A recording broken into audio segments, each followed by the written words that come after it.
सर्वांना नमस्कार शिक्षक मित्रांनो. आज आपण मानसशास्त्र व अध्यापनशास्त्र या विषयावर आधारित प्रश्न बनवणार आहोत. तर चला, वेळ न घालवता आपल्या सर्वांचे हार्दिक स्वागत. आता आपण फटाफट 50 प्रश्न बघणार आहोत. चला, प्रश्न पहिला बघूया. पियाजे यांच्या मते कन्व्हर्सेशन संकल्पना कोणत्या अवस्थेत विकसित होते? तर याचा योग्य पर्याय आहे ठोस संक्रियात्मक अवस्था. बघा, प्रश्न दुसरा.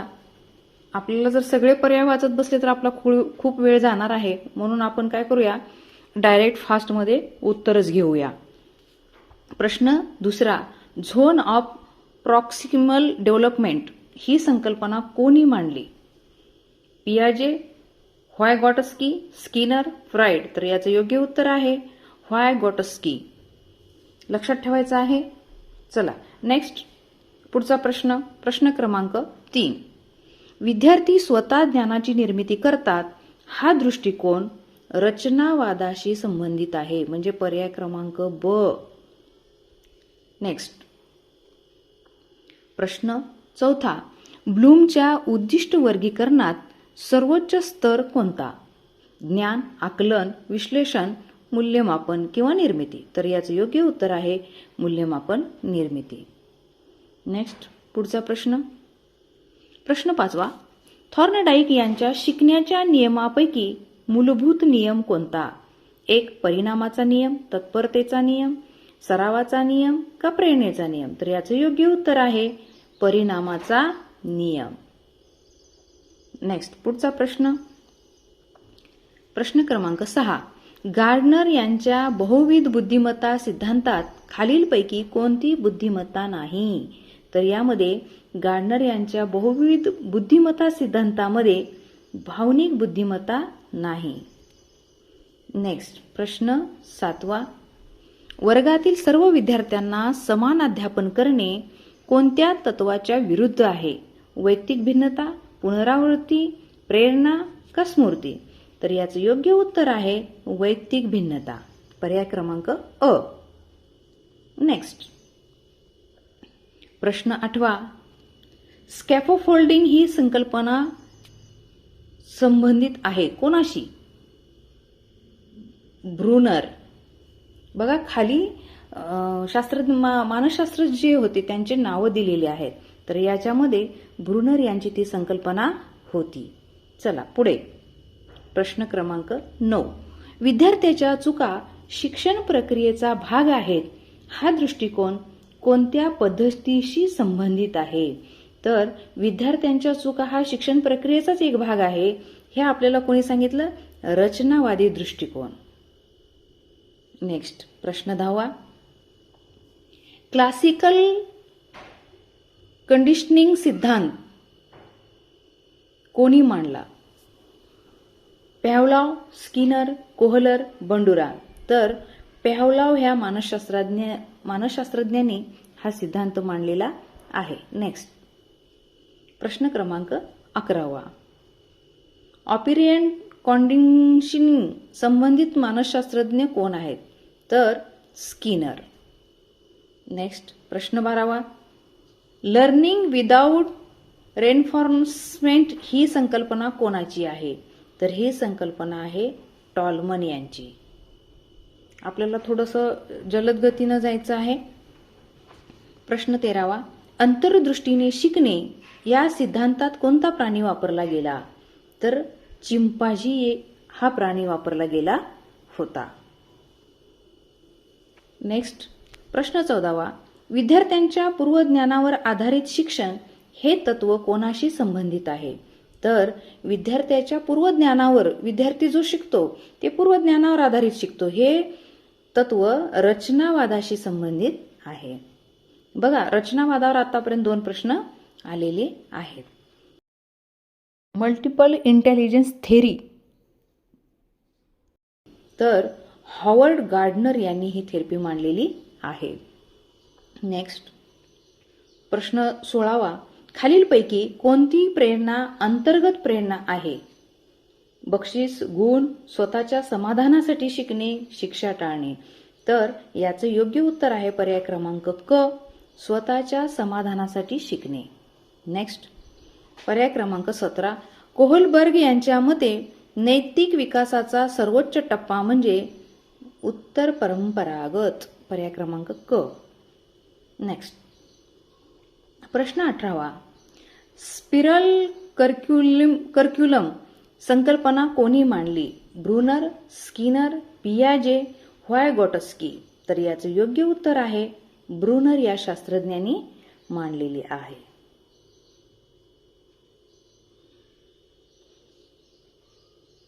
प्रश्न 19. रेड लाईन्स फॉर लर्निंग ही संकल्पना कोणाशी संबंधित आहे? Thorndike, Kohler, Freud, Gardner. तर याचं योग्य उत्तर आहे थॉर्नडाईक. बघा, मानसशास्त्रामध्ये खूप कठीण कठीण असे नावं पण आहेत आणि शास्त्रज्ञांची नावं पण खूप कठीण, आपल्याला वाचायला सुद्धा कधी कधी अवघड होतात अशी नावं त्या शास्त्रज्ञांची, विदेशी शास्त्रज्ञांची ही नावे आहेत. प्रश्न 20. समावेशक शिक्षणात शिक्षकांची भूमिका कोणती आहे? समान संधी उपलब्ध करून देणे, विद्यार्थी निवडणे, वेगळे वर्ग करणे का तुलना करणे? तर याचं योग्य उत्तर आहे समान संधी उपलब्ध करून देणे. पर्याय क्रमांक 1.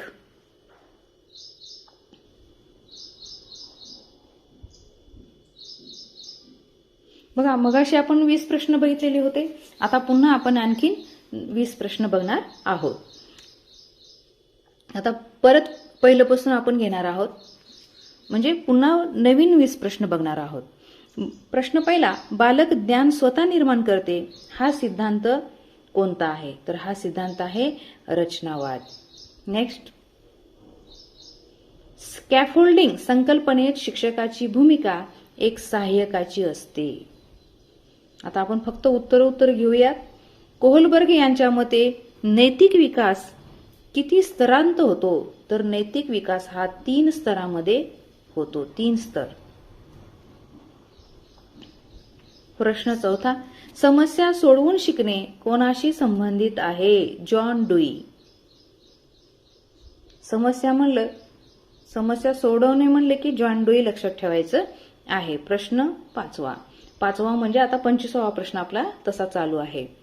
लेटेंट लर्निंग सिद्धांत कोणी मांडला? तर टॉलमन यांनी मांडलेला आहे. नेक्स्ट, विद्यार्थ्यांमधील वैयक्तिक भिन्नता मुख्यतः कोणामुळे घडते? तर याच्यामध्ये बघा, दोन्हीमुळे पण वैयक्तिक भिन्नता आढळते, एक वातावरण आणि एक आनुवंशिकता. पण आपल्याला इथं पर्याय क्रमांक अ आणि ब असं न करता तर इथं क लिहायचं आहे, म्हणजे दोन्ही. बघा, असे फसवे प्रश्न फार वेळेला दिलेले असतात, तर आपल्याला हे लक्षपूर्वक बघायचं आहे. प्रश्न पुढचा, प्रश्न 7. खालीलपैकी उच्च मानसिक प्रक्रिया कोणती? संवेदना, ग्रहण, विचार, लक्ष. तर याचं योग्य उत्तर आहे विचार. नेक्स्ट, प्रश्न 8. बुद्धिमत्तेचा जी फॅक्टर सिद्धांत कोणाचा आहे? तर तो आहे स्पियरमॅन या शास्त्रज्ञांनी बुद्धिमत्तेचा सिद्धांत मांडलेला आहे. रेइन्फोर्समेंट संकल्पना कोणाशी संबंधित आहे? तर ही स्किनर यांनी ही संकल्पना मांडलेली आहे. प्रश्न 10. ब्लूम वर्गीकरणातील भावनिक क्षेत्रेचा संबंध भावना व मूल्ये यांच्याशी जोडला जातो. नेक्स्ट, प्रश्न 11. सर्व विद्यार्थ्यांनी समान गतीने शिकावे ही कल्पना चुकीची आहे का योग्य आहे? तर ही कल्पना चुकीची आहे. बघा, इथं आपण शिक्षक म्हणल्यावर आपल्याला माहितच आहे की सर्व विद्यार्थी आणि त्यांची गती समान नसते. प्रश्न 12.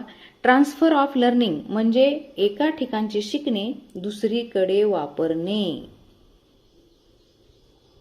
प्रश्न 13. पियाजे यांच्या मते अमूर्त विचार कोणत्या अवस्थेत सुरू होतो?